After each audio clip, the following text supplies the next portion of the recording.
Fala pessoal, tudo bom? Eu sou o professor Luiz e o tema de hoje é Cloud Computing. Nós vamos trabalhar um pouquinho sobre o conceito de computação em nuvens, vamos entender o que seriam esses servidores, quais são os tipos de nuvem que existem, entender como se aplica a computação em nuvens para a área de tecnologia. Então a gente vai entender um pouquinho esses conceitos, espero que vocês gostem bastante desse conteúdo. Para começar, vamos tentar desmistificar um pouquinho essa ideia de computação em nuvem e essa ideia de nuvem ser algo muito distante. Na verdade, nuvem é um termo que a gente utiliza para considerar aqueles serviços que ficam na internet. Então, basicamente, quando a gente fala de nuvem, a gente está falando sobre servidores de grande porte, eles atrelados a uma rede de serviços computacionais, em que você, o usuário, vai acessar esse serviço pela internet e vai estar acessando aí, vai estar recebendo, né, esses serviços que são prestados dentro de um ambiente computacional. Basicamente, a ideia é você pegar o tempo ocioso de grandes data centers, que fazem aí um grande volume de dados, e aproveitar esse tempo livre, esse tempo, esse espaço de memória, esse espaço de estrutura, para poder fornecer serviços que são interessantes aí para o uso das pessoas. Então, quando a gente fala sobre esse modelo aí de computação, a gente está se referindo então a estações de servidores, de computadores, que tem essa ideia de trazer uma segurança para os dados, elasticidade porque eu contrato aquilo que eu vou utilizar e também uma capacidade infinita de memória. Então, diferente das máquinas locais, quando a gente tinha aí máquinas em empresas, que quando acabava a memória eu tinha que comprar mais memória, por exemplo, em nuvem eu vou lá e contrato mais espaço. Então você tem um dinamismo muito grande nos serviços que são aplicados à ideia de computação em nuvem. Então, basicamente, qualquer pessoa hoje utiliza vários tipos de serviços. Esses aplicativos que a gente usa com regularidade, todos eles ficam atrelados a serviços de nuvem. Então, basicamente, qualquer aplicação, pode ser uma rede social, pode ser um serviço de vídeos, como exemplo YouTube, ou um Netflix, qualquer um desses serviços, geralmente são atrelados a servidores, esses servidores ficam em um data center, e essas empresas têm essa elasticidade de contratar mais serviços ou diminuir a demanda de acordo com o uso desses serviços pelos usuários. Então, de fato, essa proporcionalidade de você conseguir aumentar ou diminuir o volume de capacidade em cloud, ela permite que as empresas evoluam muito mais, permite que o trabalho seja muito mais otimizado. Então, quando a gente está falando sobre cloud, a gente está falando basicamente de computadores que são distribuídos aí num data center e eles têm essa capacidade de processar grandes volumes de dados e assim trazer resultados aí que são muito mais interessantes. Nós temos aí então, basicamente, alguns serviços acontecendo quando a gente fala sobre cloud, né? Então, a ideia dos servidores, basicamente, é que eles operem ali cada um com a sua funcionalidade.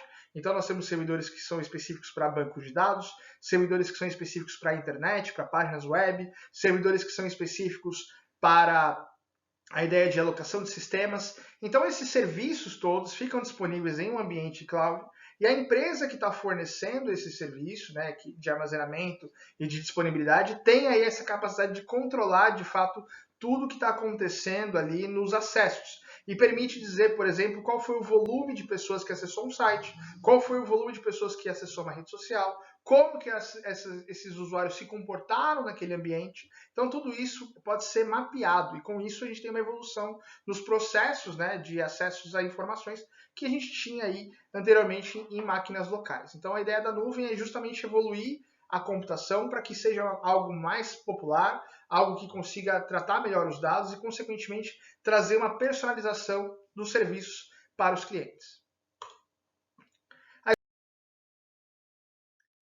A história da computação em nuvem começa há muito tempo atrás com John McCarthy, em 1960, criando esse conceito de compartilhar computadores com servidores ao mesmo tempo. Então, a ideia de você pegar várias máquinas e compartilhar o processamento dessas máquinas em rede foi um conceito que foi criado em 1960, bem na época que estava se criando aí a computação, né, os primeiros projetos de computação.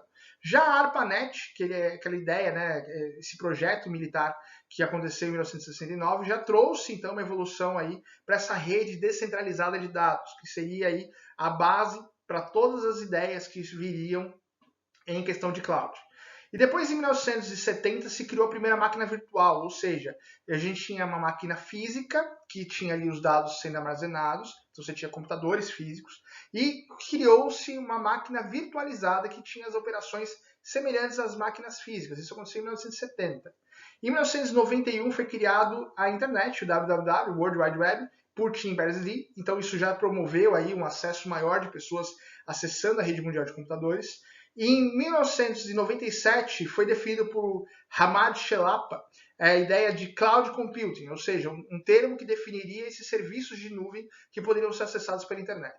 Em 2006 a Amazon ela expandiu os seus trabalhos, né, já procurando ali armazenamento de dados online dos seus usuários e se tornou até a maior empresa de tecnologia nesses segmentos, né, de cloud. Então a Amazon hoje ela é a maior empresa que nós temos nesse segmento. O dono da Amazon é o cara mais rico do mundo, justamente porque eles atrelaram o sentido de que poderiam vender qualquer coisa de qualquer pessoa em qualquer lugar, justamente por conta dos seus servidores aí e do tratamento de dados que foi realizado. Em 2013 já tinha aí 78 bilhões de reais de dólares sendo trabalhados aí já na, perdão, não são dólares, são euros. 78 bilhões de euros sendo trabalhados aí já na rede mundial de computadores e serviços IaaS, né, que seria infraestrutura sobre serviço. Em 2014, 103 bilhões de euros sendo trabalhados aí no mercado em cloud, ali, sendo um recorde para o setor de TI. E essa tendência aumenta a cada ano 20%. Essa é a média de crescimento aí dos serviços em cloud desde o ano de 2014. Bem? E nós temos aí uma separação bem clara sobre os tipos de nuvem que existem, né? Nós temos aí as nuvens que são públicas, as nuvens que são privadas e as nuvens que são híbridas. Então, cada empresa pode escolher qual tipo de serviço de nuvem vai estar atrelando de acordo com as necessidades. Então, fica claro isso porque existem algumas vantagens que são quando você tem uma nuvem privada, existem vantagens de preço quando a nuvem é pública e o momento híbrido ele tem sido aí cada vez mais interessante para algumas questões. A nuvem pública ela tem o maior risco de privacidade, é um grande defeito que tem por conta dos dados serem livres para todos. 95% da internet hoje é composta de dados livres aí para qualquer pessoa poder acessar. Já na nuvem privada, eu tenho um alto investimento e um custo contínuo da operação, ou seja, para poder privar esses dados, eu tenho um custo muito mais elevado para contratar um serviço de nuvem, o que também gera aí algum desconforto para as empresas, né? Agora, no serviço híbrido, eu tenho algumas vantagens que são interessantes. Tem um custo, lógico, não é tão exorbitante, é um custo baixo, mas eu tenho aí um alto desempenho, um acesso imediato e uma escalabilidade. Então, eu posso observar quanto de serviço eu quero utilizar em cada momento, em cada situação. E tem uma segurança e um controle muito maior do que você ter aí a nuvem 100% pública. Então, essas são as diferenças entre as nuvens, né? Nós temos aí algumas abordagens de serviços de nuvem. Abordagens essas no nível de software, no nível de plataforma e no nível de infraestrutura. A gente tem aí um uso, por exemplo, de software sobre serviço, como, por exemplo, servidores de e-mail, ou um CRM, que é um sistema de relacionamento com o cliente, a parte colaborativa de projetos e os ERPs, né, que seriam sistemas de gerenciamento, funcionam em software sobre serviço.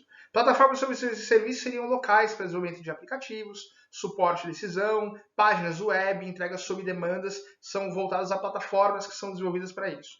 E na infraestrutura sob serviço eu tenho aí sistemas legados, a parte de rede, gestão de sistemas, a parte de segurança e parte de dados. Então seria uma infraestrutura mais completa, cheia de volume de informações que eu posso estar atrelando a serviços de nuvem, né? Para a gente poder entender alguns serviços que são comuns aí dentro desses tipos de nuvem, nós temos aí, por exemplo, os servidores das empresas, os sistemas ERPs, as bases de dados, até mesmo os firewalls ficam disponíveis em servidores privados. Nós temos aí, por exemplo, em nuvem híbrida, o tráfego de rede, o próprio firewall da empresa, isso fica disponível em nuvem híbrida. E pública a gente tem serviços como Office 365, a Amazon Web Service, que tem vários serviços que são aí voltados à parte de compra, o GitLab para poder trabalhar com programação e versões de sistemas, o próprio Dropbox, então são serviços que podem ser atrelados à nuvem pública. Então, para a gente poder entender quais são as vantagens de você ter aí, de fato, a ideia de cloud, você tem aí, primeiro, uma facilidade no acesso à internet, você pode trabalhar com softwares e aplicativos, você pode trabalhar com uma tranquilidade de segurança, com uma tranquilidade no armazenamento desses dados e com a inteligência de negócio, a ideia de você usar os dados para poder mapear o comportamento do seu usuário e trazer soluções que talvez não sejam tão claras quando você imagina os serviços em nuvem. A gente tem aí várias questões que podem ser aplicadas à nuvem, como, por exemplo, você privatizar os seus dados em um servidor, você trabalhar com a parte de negócios dentro de nuvem, você pode trabalhar com a parte de nuvem híbrida, que a gente já tinha comentado, a parte de e-mail e a parte de virtualização. Todos esses são serviços que a gente pode utilizar quando pensa em computação em nuvem. E para ficar claro quais são aí a ideia desse funil de nuvem, a gente tem aí desde o nível de usuário, né? Então as pessoas que estão utilizando os serviços de nuvem, que basicamente seriam os usuários finais. A gente tem os SaaS, que são para desenvolvedores de aplicações, e a gente tem os arquitetos de rede, que vão lidar diretamente com IaaS. A gente tem vários tipos de software que trabalham sobre isso. Em usuários finais, a maioria das aplicações e dos locais aí de armazenamento públicos ficam para os usuários. Na parte de PaaS, a gente tem aí geralmente os servidores que são atrelados ali a aplicações, então o servidor de uma empresa pode migrar para uma nuvem de plataforma e a partir dali ela está fazendo os seus serviços. E na parte de arquitetura de redes, a gente tem uma infraestrutura completa que sai desde do momento em que se instala a internet naquela empresa a todas as aplicações que rodam dentro dela. Então, em vez de eu ter máquinas locais sendo atreladas para esse tipo de sistema, eu começo a entender que todos os meus negócios de TI podem pertencer a uma plataforma, uma infraestrutura de plataforma em nuvem. Então, as empresas geralmente atrelam todos os serviços para que tenha soluções completas ponta a ponta.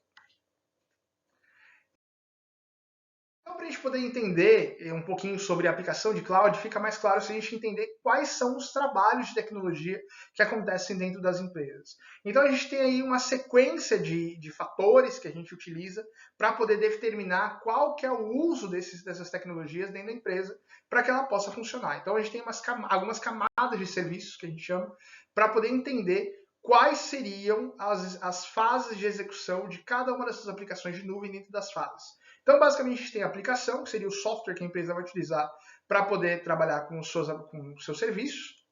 A gente tem a ideia de data, que seria a ideia dos dados que são relacionados e estruturados dentro da empresa, então a base de dados. A gente tem a parte de runtime, que seria a parte de abstração de software, de frameworks, de execução, gerenciamento de memória, ou seja, toda a parte estrutural que mantém os sistemas funcionando. A gente tem a parte de middleware, que vai trabalhar basicamente com o firewall, que é a parte de proteção, barramento de serviço, serviço de autenticação. Então é uma camada que vai estar lidando aí com essa proteção desses dados e com essa disponibilidade de dados pela empresa. A gente tem a parte de sistemas operacionais que vão estar operacionalizando o ambiente que vai estar se funcionando aí as aplicações, como por exemplo os servidores em Windows, em Linux, enfim, esses servidores que a gente utiliza para poder operacionalizar, para poder usar de fato as máquinas virtuais. A gente tem aí os supervisores de virtualização, que seriam ferramentas que permitem gerenciar essas máquinas virtuais, esses serviços que estão sendo trabalhados. A gente tem a parte de servidores, que vai estar basicamente lidando aí diretamente com a parte de hardware, né, dos computadores. Então, seria a parte de fontes, placa-mãe, processadores, memória, discos rígidos, placas de redes, enfim. Toda essa parte estrutural em hardware vem na parte de servers. A gente tem a parte de storage, que seria as salas de TI, né? Então tem toda a infraestrutura que a gente chama ali de arquitetura, de estrutura de computação dentro de empresas. Então essa sala tem aí uma estrutura que é feita por geradores de energia, no breaks que permitem que você tenha um controle melhor da distribuição elétrica, a parte da segurança física, ar-condicionado, enfim, toda essa estrutura que é montada em salas para poder receber esses equipamentos também a gente tem que mensurar quando fala sobre serviços de TI. E a parte de network, né, a parte de link cabeado, redundância, a parte de roteadores, toda a parte de infraestrutura de rede também tem que ser mensurada quando a gente fala sobre os camadas de serviços de TI. Quando a gente traz isso para o mundo de cloud, a gente passa a entender que existem algumas premissas que vão sendo atribuídas de acordo com as estruturas, né? Então, trazendo aqui, por exemplo, do SaaS, que seria a parte de software sobre serviço, ele basicamente vai trabalhar gerenciando apenas os níveis do que for contratado dentro dele e não tem aí uma funcionalidade para a gestão de TI tão prática, apenas um local de armazenamento. Já na parte de plataforma, eu tenho uma garantia de que vai ser trabalhado a parte de aplicação, toda a parte de software e toda a parte de base de dados, que geralmente são os serviços mais comuns em serviços de cloud. Ou seja, eu consigo trabalhar com a vertente observando aí uma necessidade apenas de nível de software. Já na parte de infraestrutura, eu trabalho até o sistema operacional. Existe uma divergência que muitos dizem que o sistema operacional pode ou não pode ser utilizado dentro do serviço de cloud. Então, existem algumas publicações que focam muito nos sistemas operacionais no serviço de cloud, outras que não focam muito nisso. Então, existe uma divergência nessa definição. Mas, de fato, até você chegar no nível de firewall, pelo menos você tem aí uma garantia de que os serviços IaaS podem ser atrelados a isso. E a gente tem aí o uso desses serviços. Então, por exemplo, imagine que numa Black Friday eu estou tendo aí uma constante de uso. Então, eu tenho ali um uso que é previsível, eu tenho o uso do meu site, por exemplo, eu criei um site, coloquei um servidor e estou utilizando. De repente, eu chego num momento em que eu tenho um pico de uso muito grande e eu preciso expandir esse uso. Então, o serviço de computação em cloud, ele permite que eu possa utilizar mais memória ou retrair mais memórias. Então, isso vai depender aí, ou memória, ou processamento, ou espaço, para poder utilizar esses acessos. Então, isso vai depender muito do meu uso, da quantidade de uso. Se eu estou usando menos, se eu estou tendo menos acesso, eu posso baixar o meu custo. Se eu estou tendo mais acesso, eu posso aumentar o meu custo. Então, isso é uma ideia muito interessante.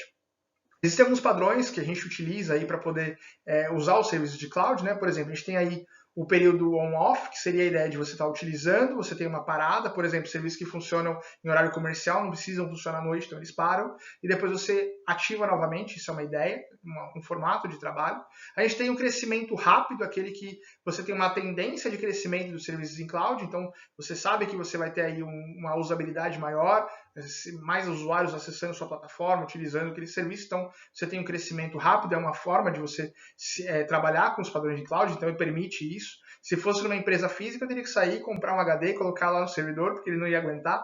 Então, em cloud, a gente tem como contratar esse tipo de serviço. Você tem um pico imprevisível, aquele que você não espera que aconteça, mas de repente você tem uma demanda muito grande, você tem como automaticamente já alocar mais recursos dentro desse servidor. E o pico previsível, aquele que você sabe que vai ter uma oscilação. Então, você consegue contratar um serviço de cloud que fique mais adequado dentro do padrão. Várias plataformas para usuários, né? Dentre elas existem várias que são populares, como Dropbox, Google Drive, OneDrive, Dropbox, que são aí serviços que permitem armazenamento de dados. Hoje, para o usuário final, os drives, que são geralmente atrelados a serviços de e-mails públicos, têm sido aí bem utilizados, mas a gente utiliza em vários formatos. Um dos programas que tem mais sucesso aí entre as pessoas, que foi totalmente para a nuvem, foi o próprio Adobe, né? A Adobe ela pegou suas aplicações, as suas ideias e transformou todos os serviços em nuvem, principalmente o Photoshop, que era o mais utilizado. Então, hoje em dia, não tem mais como você ter o Photoshop sem estar utilizando ele em um serviço 100% virtualizado e autenticado pela Adobe.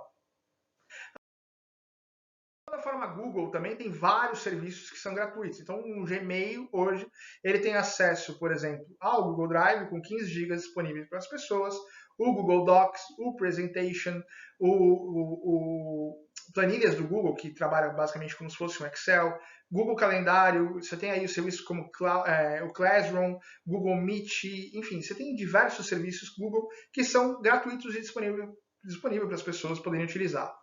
A gente tem também o OneDrive, que funciona no mesmo sentido, só que para a nuvem Microsoft. Então você tem aí o Word, Excel, PowerPoint, o OneNote, o Outlook, todos eles funcionam aí basicamente atrelados aí a serviços gratuitos da Microsoft.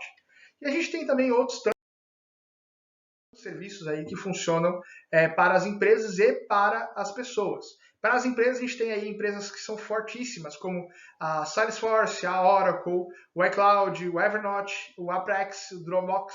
Todos eles são empresas que trabalham aí focados em cloud para as empresas, e as mais relevantes aí, como a IBM e a Amazon, que tem aí uma grande fatia do mercado em nuvem.